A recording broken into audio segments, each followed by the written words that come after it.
A literal encyclopedia of Nashville knowledge today on the Music Universe podcast. Hey, Matt, you enjoying the quarantine? Actually, I'm getting used to it, which is starting to scare me, really. Well, I'm a homebody, so I'm kind of used to it. But hey, I'll tell you what, if anything good has come of it for us, we're chatting with a lot of cool folks. Oh, we really are. We talked with a gentleman named T. Graham Brown, who has a show on SiriusXM called Livewire, where he plays live cuts of artists. It's a country music radio channel, and it's all live albums, which is right up my alley, because here's a thing I do not a lot of people know. I may have mentioned it on this show once or twice. I actually will make playlists based on what I think a good show set list would be. Yeah. And wherever I can do that, I use live tracks so that it literally is like a live show playlist. I know it's a little weird, but it helps kind of just with imagination and just thinking what it would look like. And it helps me listen to music and enjoy it while on long trips. So Ain't nothing wrong with that. no, nothing indeed. And I thought we were going to get a chance to talk about this gentleman's career because he's had a lot of hits, a lot of great recordings himself. But he just wanted to talk about Nashville and the history and the late Joe Diffie we talk about there. So there's definitely got to be a part 2 on this. There's definitely got to be a part 2 on this because we didn't even scratch the surface with T. Graham Brown. We did not, and I might even label this episode part 1. Because he was super cool, and because we have so many interviews, we unfortunately had to cut him a little short, and but he said he's super cool to come back on, so we're gonna have to get with him and just chat because he plays live cuts from Joe and from Martina McBride himself, Tracy Byrd, all these artists, and he just also talked to us about the history of Nashville, and he could continue. I think a book needs to happen. Absolutely, it does. All right, here in just a moment, you'll hear why we need to do a part 2 with T. Graham Brown. We got so much to talk to you about because your SiriusXM show, Livewire, is still continuing, and you have had everybody. Your interview with Kix Brooks just aired. Unfortunately, we've been so busy with these, I haven't had a chance to listen to it, but you and Kix go way back, don't you? Oh, man, we go back to the very beginning. I guess we moved to Nashville. I moved to Nashville, and Sheila and I did in 1982. And probably Kix, he might have been here or around that time anyway. We started out singing demos. We were talking the other day. I went over to Kix was taping his radio show. He does like a countdown show.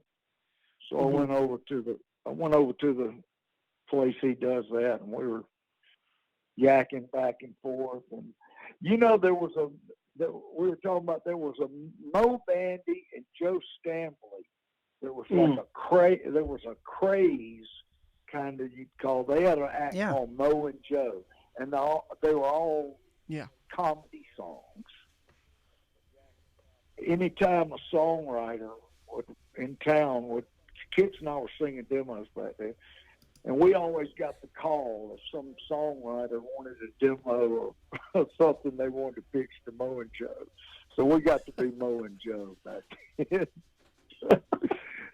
But we go back. I said, Kix, we wrote a song one time. And he said, we did. And I started singing a little bit of it. He said, well, why didn't you cut it? And I said, well, I don't know. He said, why didn't you cut it? You had a record deal. I said, well, you did too. He said, I totally forgot about it. The first time that I ever went west of the Mississippi River, I think I tell it like it used to be, that was the first hit I had. It was either going up the charts or it had already been a hit. I might have been on the second single. I can't remember. It's been 1985 or 6. And we all went out. I said, do you remember that? He said, we went to Gillies, didn't we? And I said, well, we went to Gillies Rodeo Arena, and there was a bus load of songwriters. We just kind of loaded up the bus and made a road trip, played poker and all that. And I said, do you remember who was on the show? And he said, no. I said, Dwight Yoakam opened the show. And that's the first night I met Dwight. And I said, do you remember who closed the show? And he said, no, man, help me. I said, Miss Loretta Lynn. So it was really a fun trip. I can remember that trip. And I remember going down up under the bleachers of that rodeo arena to say hello to Dwight, to introduce myself to Dwight. That was the first time I ever met him. So I remember that night. It was really something. You know, I was scared to go to Texas. I don't know what I thought. I guess I thought everybody was going to be wearing guns and all like they do in the movies. I remember being really anxious about going. It's funny. Texas is fun. What you grew up. What now? I was going to say, Texas is fun. Everything's bigger there. Oh, I love Texas, man. I've been all over Texas now. We played, ain't no telling how many shows we played in Texas. But that first trip, I was kind of wondering if I was going to get shot. Shot off the saddle. It's amazing. Oh, wow. It's just wonderful how one person like that, mentioning Kicks can launch you into these stories. And I see you have a name upcoming on Livewire, Joe Diffie, who we just lost. And I'm curious if you could tell us anything when that episode's going to air on Sirius and what your history is with him. Well, it's airing right now. Oh, really? Really? I just did a radio interview with some guys in Danville, Virginia, and it was a tribute to Joe Diffie. I talked to them about 30 minutes. Joe was just a good guy, man. I knew him. See, I guess I signed with Capitol Records in '84 or '85. I can't remember. And I was like the guy, one of the main male demo singers. That's how a lot of us got our record deals. We would sing a songwriter demo, and then that tape would get pitched all over town to different artists and writers and A&R people, and you could get your voice noticed that way. I know Vince was doing a lot of them, and we quit doing them. I think Joe Diffie and Tricia Yearwood, they kind of were like next in line, and they started singing demos too. But Joe was just it's hard to say was.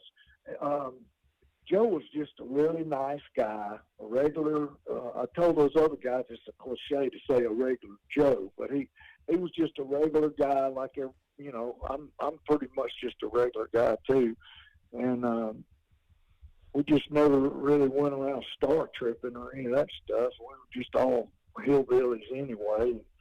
He was just a natural born country singer.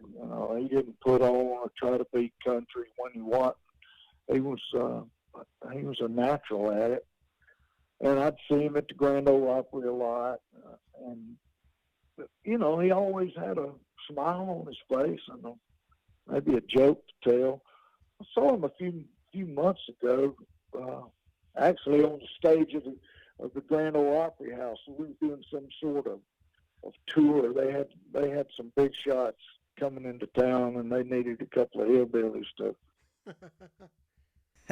sit there and shake their hands and welcome them to Nashville. And Joe and I were a couple of them. But no, man, he was good. This was funny. This hit me the other day. There's this place in Baton Rouge called the Texas Club, and it's still there. When I was singing demos and just starting off singing jingles, I remember this company paid me $50 to sing a jingle for the Texas Club. And I didn't know what the Texas Club was. I just sang the thing, And I don't know how many years later, I had a hit, and we went down to Baton Rouge, and they were advertising to the Texas Club. It's a big old place. And so they were advertising us coming to the Texas Club, and it was me singing their jingle, so it was funny. I was playing there and advertising myself.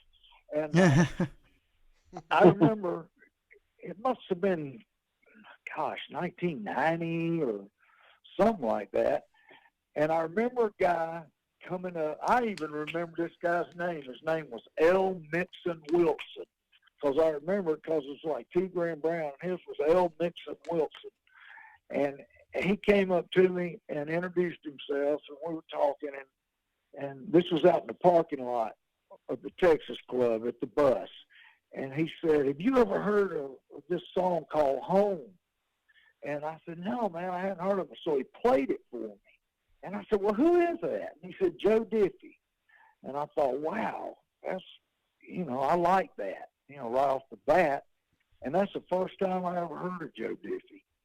So I can remember. So it must have been something that hit me pretty well, because I remember that. That's just, how some of the memories will just come back. And it was just really strange because I can't remember last week now. But I did. I flashed on that when I heard that Joe had died. It's just weird, man. And John Prine's in the hospital. And I sent Ray Benson a text yesterday, telling him I loved him and I hope, I'm praying for complete healing. And then Kenny Rogers died, I think on the 20th, and I did a special for Sirius XM about him because I did so many shows with him, and I called up Ronnie Millsap, I called up Lee Greenwood, a bunch of people. And if anybody hears this that has a subscription to Sirius XM, it's on demand. The Kenny special is, and also you can go to. They have a channel called Prime Country. They have several different country channels, and the one that I'm on is called Prime Country, and it plays hits and songs that were recorded between 1980 and 2000. So I get to play, songs. I get to pick out everything. That's one of the best parts of it. You ever pick yourself? I can play my friends, and I can people that I, was out road warrioring with, and all the songs are live. I pick songs off of people's live albums, so I get to choose. It's kind of like going from concert to concert. So, I was able to put Joe. He did an album live at Billy Bob's. A bunch of us did. And that's a great source for finding live music, is the live at Billy Bob's stuff, because it was really well recorded, and, we got to mix it ourselves. And so it's a good source of stuff. But, yeah, man, it's funny how Jan Howard was 91, and she was, I think she was the oldest living member of the Grand Ole Opry. And boy, she was feisty now. She would tell it like it is. She didn't care whose toes she stepped on. She was great to hang around with. She had talk about some war stories. She had some war stories from the early 60s. She could tell, how it was hanging around Patsy Cline and when Loretta first moved to town. And she was married to Harlan Howard, who's one of the greatest country songwriters ever lived. Yeah. So it's great talking to people like that. And she was actually a friend of mine. She came to church to hear me sing not that long ago. But, yeah, man, it's crazy. People are sure passing away, man. It's just, I guess we're just getting old. A man of my advanced age should expect this sort of thing. But instead, you're on the radio talking to other people of your advanced age and younger.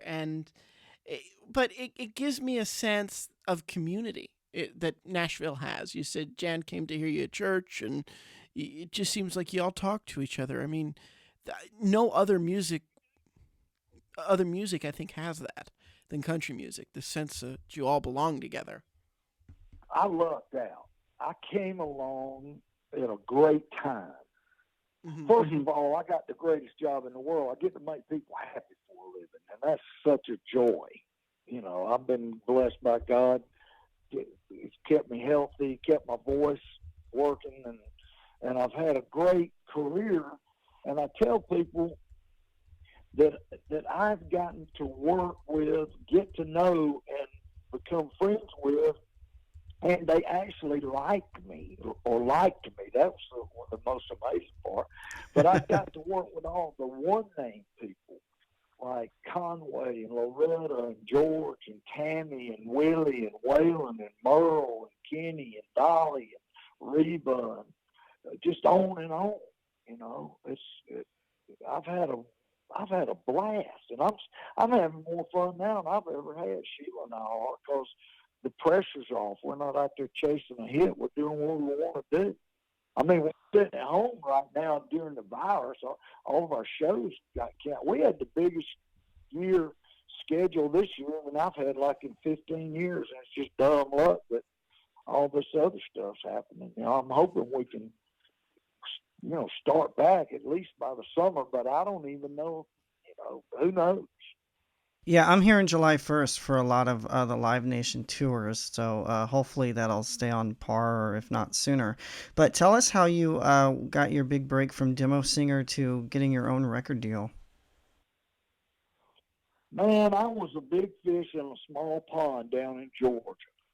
I'm from Athens, Georgia, and I was raised down in South Georgia.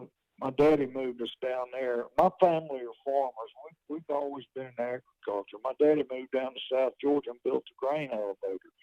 So I did my boyhood years down there, but I'm from Athens, Georgia. So Athens, I finished high school and went to the University of Georgia in Athens, and that's where I met Sheila, and all of my family went to Georgia. That's just what you did. And Athens has a great, and always has had a great music scene, so I was able to make a living and, play in Atlanta and Athens. I was scared to move, and I had a buddy said, "Man, you need to get out of Athens and move to New York, L.A., or Nashville." So Yeah, Sheila definitely. came home we were living on the farm, and Sheila came home from school one day. She had just finished up her master's work, and she said, "Let's go to Nashville." And I said, "Really?" She said, "Yeah, if we don't go, you're never going to." She said, "You'll be second-guessing yourself the rest of your life." So we just picked up and moved to Nashville. We had a 59 Ford station wagon and a 63 Volkswagen, and we moved. We didn't know anybody. We didn't know nothing about nothing. Sheila got a job waiting tables and working in a department store. And so I could go over to Music Row and try to figure it out. And I just talked my way into the demo singing, first couple of demos. And once they heard me sing, I started getting a lot of calls for it. But man, we used to sing demos for $20 a piece. I guess that first year I was there, I don't think I made but $900, something like that. Oh, wow. I got a lot of experience, and by the time, like I said earlier, my voice got passed around Music Row, and so one of the guys at Capitol Records got me a record deal there. And then we went down to Muscle Shoals and cut an album, and I Tell It Like It Used to Be came out, and that was a hit.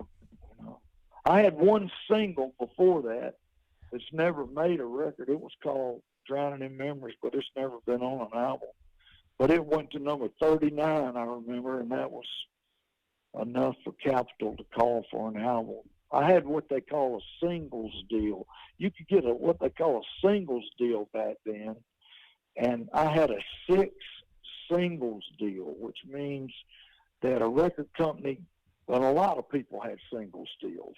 A few Yeah. people had album deals, but they would put out a single, and if it didn't hit, they had the option to put out another single and then another and another, as long as they wanted to keep doing it. But I lucked out, and the first single they put out just barely scraped into the top 40, and that was enough for them to call for an album, and that's when we went in. The next song we cut was I Tell It Like It Used to Be, and they put it out, and and it was a hit. And while it was going up the charts, I went down to Muscle Shoals and finished an album, using all the swampers down there, all those guys. A lot of those guys are dead now that played on that first album.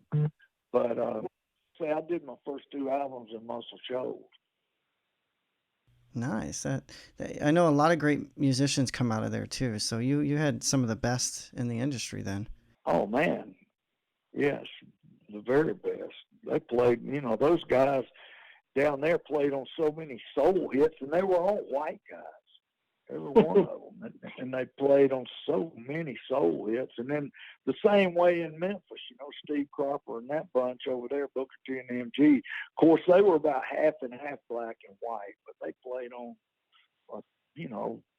good Lord, between Memphis and Muscle Shoals, they were ruling the soul charts back then. Of course, Philadelphia is a great music town, but to me, Philadelphia came on mainly in the 70s. That Philly sound is I can tell when a record that was cut in Philly, one of those old songs, I could tell by the sound that it was made in Philadelphia. So there were several centers of that. L.A. had the Wrecking Crew. Mm-hmm. So there was, Atlanta had a little scene going on back then. Joe South, and Billy Joe Royal, and Ray Stevens, even.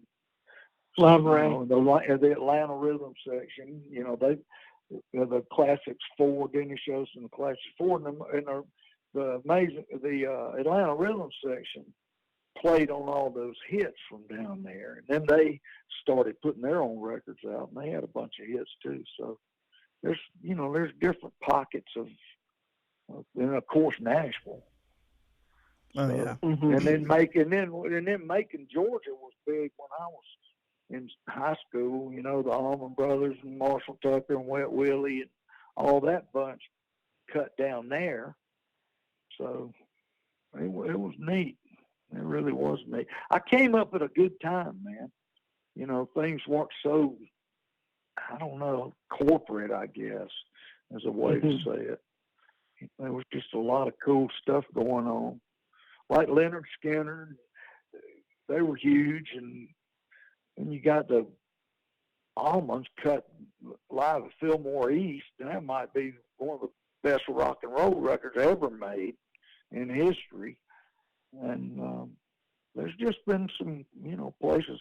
The South's had some really good music. Oh yeah, definitely. Indeed. I was just gonna say in Texas too, man, and New Orleans. There's just been a lot of good stuff come out of these. And then you had the Grand Ole Opry, and it was blasting out. That Clear Channel WSM AM station went all over the United States, so people heard hillbilly music, if they wanted to, they could tune into that. So you are a wealth of knowledge. We need to have you back for like an hour. Unfortunately, we have a 4:30 and we have to cut this short, but I have to say, you could talk for hours. I want to talk to you more. Please come back. This was fabulous. And thank you. I'm always at your disposal. Oh, Matt, did you count how many questions we got in? I think it was in the negatives. But I love that. I can make the joke because I love that. Yes, but he was super cool, and I loved it. And that's what I love about some of these acts is you're able to ask one question, and they can just go on. It's great because it just makes our jobs easier. It certainly does. So until next time, I'm Matt. And I'm Buddy for the Music Universe podcast. Keep checking us out at themusicuniverse.com and on social media.